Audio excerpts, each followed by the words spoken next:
Olá, bem-vindos a mais um Vereadores em Ação, recebendo novamente o vereador João Farias, líder do governo Marcelo Barbieri na Câmara Municipal de Araraquara. Tudo bem, João? Tudo bem, Roberto?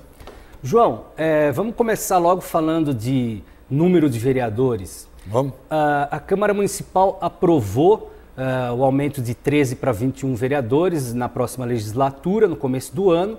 O assunto voltou a ser pautado e, após um acordo entre a maioria dos vereadores, chegou ao número de 18 cadeiras. Qual a sua avaliação desse processo e do resultado da votação? Bom, primeiro dizer que eu acho que não é o número ideal. Eu disse isso nas intervenções que fiz no momento que nós votamos a diminuição do número de 21 cadeiras para 18, por entender, até pela estrutura da nossa cidade, pela perspectiva que Araraquara tem para os próximos anos, que é imprescindível que os agentes políticos trabalhem para o fortalecimento do legislativo e da representatividade da população na Câmara Municipal. Se é verdade que é difícil tratar desse tema, porque no senso comum nós, políticos, somos descartáveis, é verdade também que cabe às pessoas que têm reconhecimento do quanto é importante a democracia trabalhar para mostrar para a população que o fato de você ter maus políticos não significa que você não necessite deles. O que você tem que fazer é trabalhar para melhorar a qualidade dos políticos. Então eu sempre defendi um poder legislativo forte, um poder judiciário forte, o poder executivo forte, assim como as organizações populares fortes, porque elas são responsáveis para garantir a continuidade da democracia. Agora, existiu de certa forma, um descontentamento popular com o resultado de 21 e também um descontentamento com uma parcela da casa que queria um outro número. Quando a mesa trouxe à tona essa discussão, o que nós buscamos foi, primeiro, demonstrar que não existia intransigência da nossa parte, que o que a gente defendia era garantir que a Câmara de Araraquara saísse fortalecida, e topamos fazer a discussão de encontrar um número que, se não fosse o ideal, que fosse o número que pudesse contemplar a maioria absoluta dos vereadores. Esse número foi o número 18, a casa aprovou, no que pese não ter tido o apoio dos vereadores do PT, mas eu acho que o resultado final acabou sendo bom para a cidade. Uma parte dos vereadores queria 17 vagas, outra parte 19, o número 18 acabou sendo um consenso para ninguém ganhar, ninguém perder, Acho que é isso. Na verdade, o número 18 foi uma forma de garantir que a Câmara não rachasse. Eu acho que isso é importante.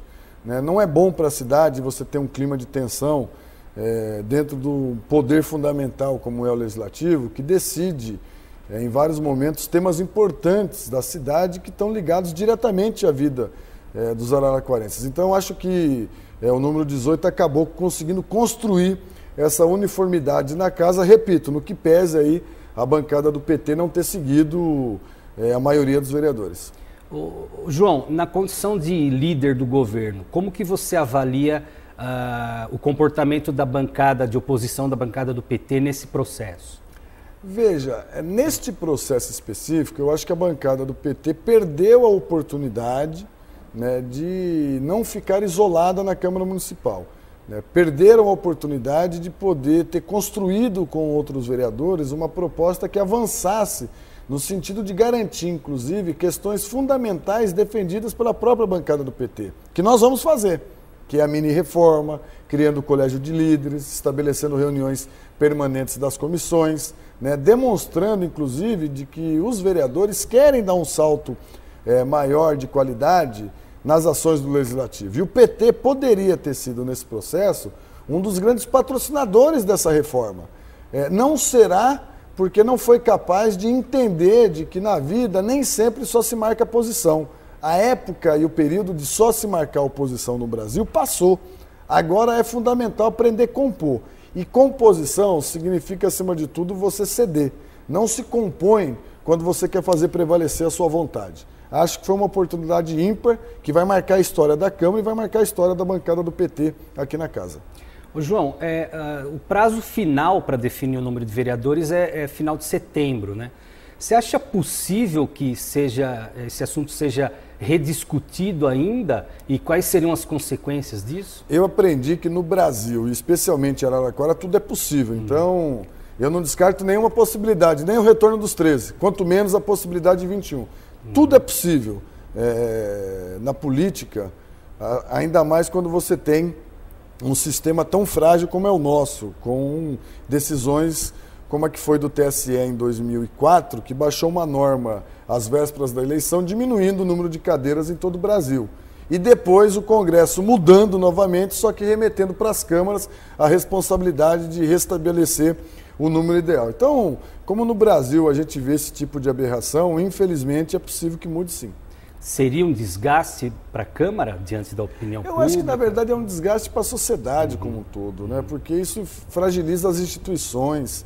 Nós temos que pensar mecanismos que a gente possa deixar claro para a população brasileira quais são, de fato, né, as regras estabelecidas para você, por exemplo, saber qual vai ser o jogo eleitoral, né, como vai se constituir os legislativos no país, seja ele Câmara Municipal, Câmara dos Deputados, Senado. Isso é muito ruim, né? Nós estamos aí num processo de discussão de uma reforma política que continua só na discussão, e tudo indica, né, que muito pouco, mas praticamente nada, vai ser alterado para as eleições de 2012. Acho que quem perde com isso é a sociedade como um todo. Você acha que a rediscussão ou não do número de vereadores depende dessa reforma política, da discussão, por exemplo, das coligações que está em pauta no Congresso? Eu acho que deveria depender, Roberto, mas o fato é que não está ocorrendo. Várias cidades já estão decidindo os seus números, independente do resultado de Brasília.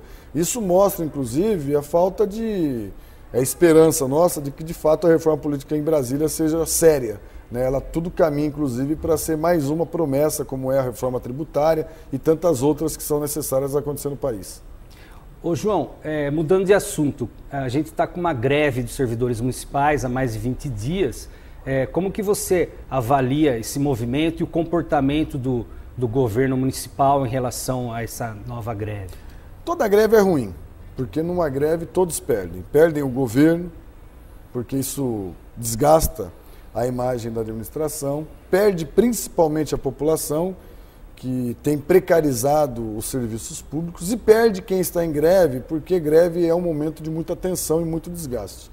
Acho que foi um grande erro da categoria ter convocado a greve sem antes esgotar as possibilidades de negociação com a administração, e vem sendo um grande erro insistir com uma greve que não pegou, que não colou, né? E está claro pelo número de servidores que estão trabalhando. Eu espero que o impasse seja resolvido o mais breve possível, que o tribunal julgue a greve, que os servidores entendam que este governo, por mais que possa ter problemas no que diz respeito ao tratamento com o funcionalismo, historicamente e numericamente, com dados concretos, ainda assim tem uma relação muito melhor com o funcionalismo do que teve governos anteriores. João, de forma geral, como que você avalia hoje o governo do prefeito Marcelo? Não poderia ser diferente, afinal sou líder do governo do prefeito Marcelo. Acho que é um governo positivo, que vem evoluindo em áreas fundamentais, como a área da saúde. Haja visto que nós acabamos de inaugurar a UPA na Vila Xavier, que vem sendo muito elogiado pela população. Estamos em pleno vapor com a obra da UPA 2 na Via Expressa, que vai atender particularmente a população da região do Vale do Sol, do São Midei, que hoje tem dificuldade para acessar o pronto-socorro municipal no Melhado. A gota de leite, daqui 120 dias está sendo entregue. Começou um grande trabalho de recapeamento, está fazendo um grande esforço no sentido de garantir a limpeza da cidade. Então o governo está indo bem. É evidente que todo governo erra e o governo Marcelo não é diferente, né? Agora o importante é que tem capacidade de reconhecer os erros e corrigir a rota. Eu diria que se o Marcelo continuar nessa toada, vai deixar a prefeitura com uma aprovação muito próxima que foi do ex-prefeito Edinho.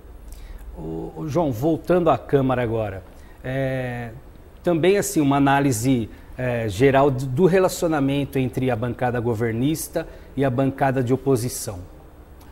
Roberto, toda relação entre base e oposição é uma relação de acirramento.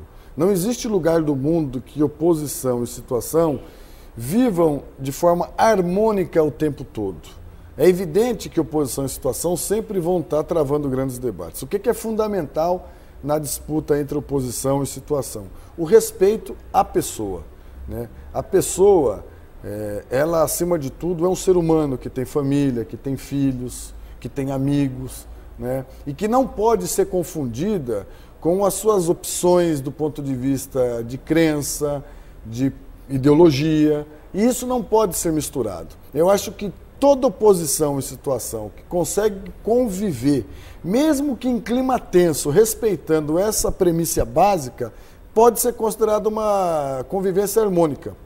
Quando extrapola essa convivência harmônica, passando para agressões pessoais, né, para tipos de ações que comprometem a própria imagem do ser humano, é lamentável, porque aí a gente deixa de viver num país democrático e começamos a vender a imagem de que a gente não é capaz de tolerar as diferenças.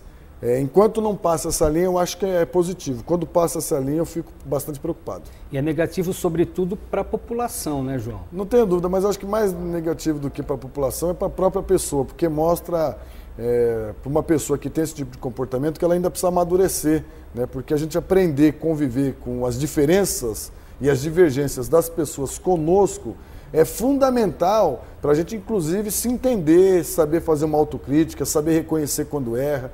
Quando você não consegue enxergar respeito pelos atos das pessoas que convivem com você, mesmo que esses atos sejam os diferentes daquilo que você acredita, você não é capaz, inclusive, de perceber quando você próprio passa da dose. Porque todos nós podemos passar da dose. Eu passo, já passei, né? Mas quando fiz, tive a humildade de dar um passo para trás, inclusive pedir desculpas e reconhecer meu erro. Acho que isso é a maior virtude do ser humano, saber que errar é um ato normal de qualquer cidadão que acorda e dorme. A gente só para de errar quando morre. Uhum. Né? Beleza, João. Obrigado pela entrevista. Eu que agradeço. Parabéns aí ao setor de comunicação da Câmara. E você que está assistindo, continue vendo o Câmara em Ação, que é uma forma de você saber como é que sua cidade de fato trabalha. Um abraço a todos, até a próxima. Obrigado a você que acompanhou mais um Vereadores em Ação. Continue acompanhando o trabalho dos vereadores da Câmara Municipal de Araraquara pelo canal 98 da NET e também no portal da Câmara Municipal de Araraquara. Lembrando que as sessões ordinárias, as audiências públicas, estão sendo transmitidas ao vivo pelo portal da Câmara Municipal e nos portais de nossos parceiros, araraquara.com, Sim News, Jornal Imparcial, inclusive no site da Prefeitura Municipal. Obrigado e até a próxima.